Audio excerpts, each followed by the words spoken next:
Molding sand mixture ingredients.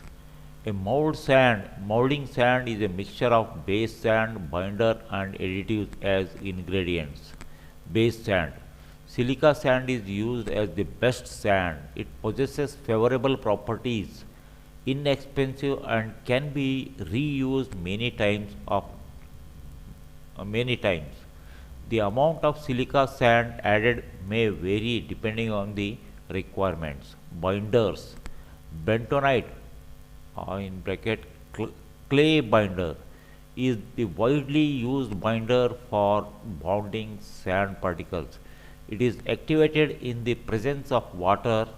A best bond between the sand can be obtained with the bentonite varying from 6 to 12% and water 3 to 5%. Additives. Additives are added in small quantities to develop certain new properties or to enhance the existing properties of the molding sand. Sea coal, silica flour, wood flour, and iron oxide are the commonly used additives. Methods used for sand molding. Methods used for sand molding. The various sand molding methods are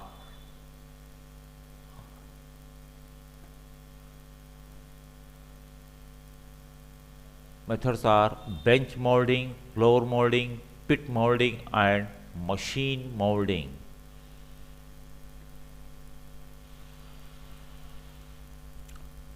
Methods used for sand molding. Bench molding. Bench molding is preferred for small jobs and is carried out on a bench of convenient height. The bench mold maker, prepares the mold manually while standing. Floor molding. Floor molding is preferred for large size molds that can be carried out on benches. In most of the foundries, molding is carried out on floors irrespective of the size of the jobs. Third one, pit molding. Large castings that cannot be accommodated in mold boxes, flasks, are made in pit dug on the floor. The pits form the drag part of the mold and a separate cope box is placed above the pit. The mold maker enters the pit and prepares the mold. The cope box is rammed using dry sand with risers placed at suitable locations. The walls of the pit are lined with bricks and the bottom is covered with molding sand with the connecting vent pipes to the floor level for easy escape of hot gases. A crane is used for handling the cope box and other operations. Machine molding. In bench, floor, and pit molding, all the operations with ramming, withdrawing pattern, rolling flask, etc. are done manually by mold makers. But when large number of castings are to be produced manually, manual operations consumes more time and also accuracy and uniformity of the mold varies. To overcome this difficulty, machine molding is used. The operations performed by machines include ramming molding sand by jolt operations or jolt squeeze machines. Wrapping the pattern. Patterns are wrapped in the sand with vibrators that are operated electrically or by compressed air. Removal of pattern by raising or lowering the mold or by raising or lowering the pattern. Cores and gatings.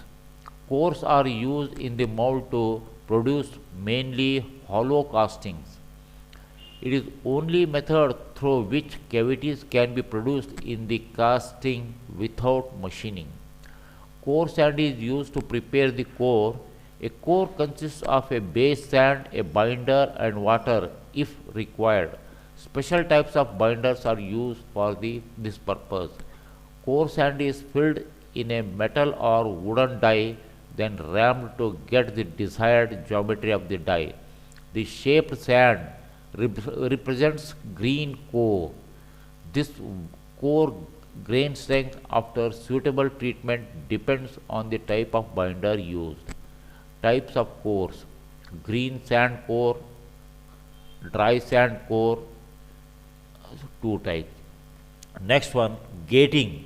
The concept of gating is very important as it helps one to learn the controlled flow of molten metal from the crucible into the mold cavity. The term gating or gating system, the term gating the system refers to all the channels or cavities through which the molten metal flows to reach and fill the mold cavity. The figure shows a simple gating system which consists of the following components.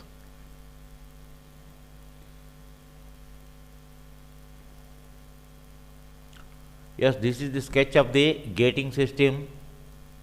So here pouring cup and sprue through which the molten metal enters, and sprue base or sprue well, it is called as here, the molten metal fills entirely the well, and through this runner extension the molten metal so flows, and here number of gates are provided. Through the gates controlled molten metal flows into the cavity, flows into the cavity, and you can see here a riser is provided to get the extra molten metal. When the molten metal solidifies in the cavity and shrinks at that time, the molten metal so stored in the riser supplies the extra molten metal to the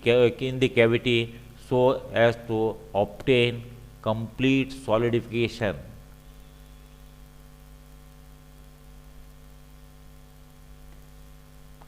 Gating system: a sprue, a pouring cup, runner, and ingates or gates are provided. Sprue: a sprue is a vertical passage way through which the molten metal will enter the runner. Just I have told you, explained you. It is also called down gate or down sprue. The sprue is tapped in cross section with its bigger end at the top connecting to the pouring cup, while its smaller end connects to the runner. Pouring cup: the enlarged portion, usually funnel shaped, of the sprue at its top into which the molten metal is poured is called pouring cup. So figure 15a and 15b shows in some cases pouring basin is used instead of cup. The pouring basin has a larger opening as shown in 15.a figure. So the previous figure, so it shows the pouring basin. It makes pouring easier, eliminates aspiration, so that is air pickup and other things, and reduces the momentum of liquid flowing into the mold, settling first into it. Runner: the runner is a horizontal passage way through which the molten metal flows into the gates. The cross section of the runner may be square or trapezoid, and its length is very large compared to its width. Runner extension: it is a small portion of the runner that extends beyond the last gate.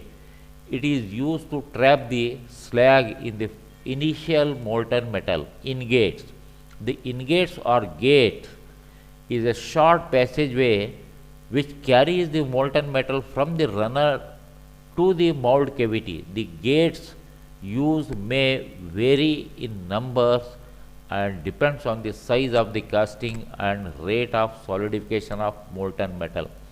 A gate may be built as a part of the pattern, or it may be cut in the mold using gate cutter tool.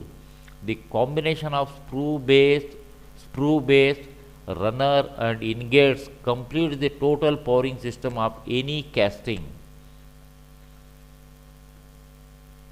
Risering. A riser is a vertical passage made in the cope to store the molten metal and supply the same supply the same to the casting as it solidifies. As the molten metal solidifies, it shrinks in volume. At this stage, if it does not have a source of molten metal to feed as it shrinks, voids may appear, leading to defects as shown in the figure. Gating system. So I have explained about this one already, so there is no need to repeat it. Open riser. As types of risers. Open riser. An open riser is a riser provided in the mold cavity when the top portion is open to the atmosphere. It is easy to mold. Further, an open riser can be classified as top riser when the riser is placed above the casting, side riser when the riser is placed by the side of the casting.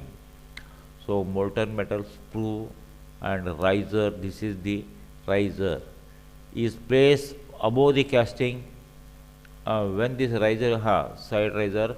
So, when the side of the casting, top risers are extensively used since its efficiency is very high. In open risers, molten metal is subjected to atmospheric pressure directly.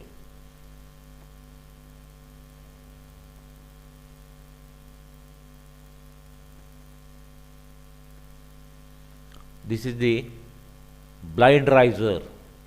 A blind riser is a blind to the atmosphere. It is close to the atmosphere and it is placed into the mold and very near to the cavity. So this is called as by the blind riser. So just at the parting line section. So blind riser does the same work as that of the open riser. The thing is that here the atmospheric pressure is not there, and when the shrinkage rate is more, at that time this will supplement the supply the required amount of molten metal to the cavity.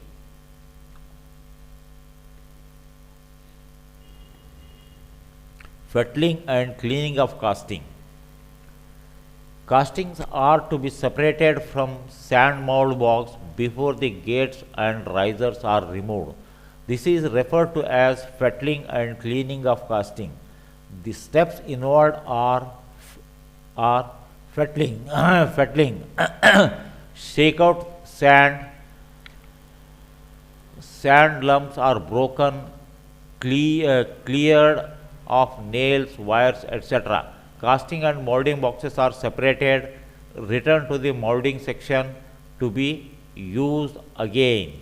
Cleaning operations, returned to sand muller for reuse of molding.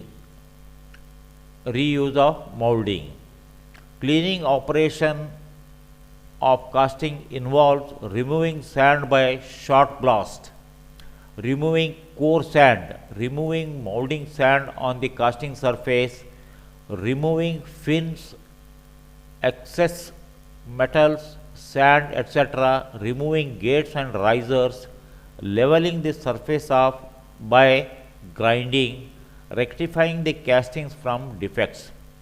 Cleaning operation depends on the casting shape, size and metal and the process used. Sand cores are removed by shaking, chipping, poking or dissolving, etc. Gates, risers, fins are removed by oxyacetylene flame cutting, hammering, abrasive grinding wheels, etc. Sand stickling on the casting surface removed by shot blast or sand blast.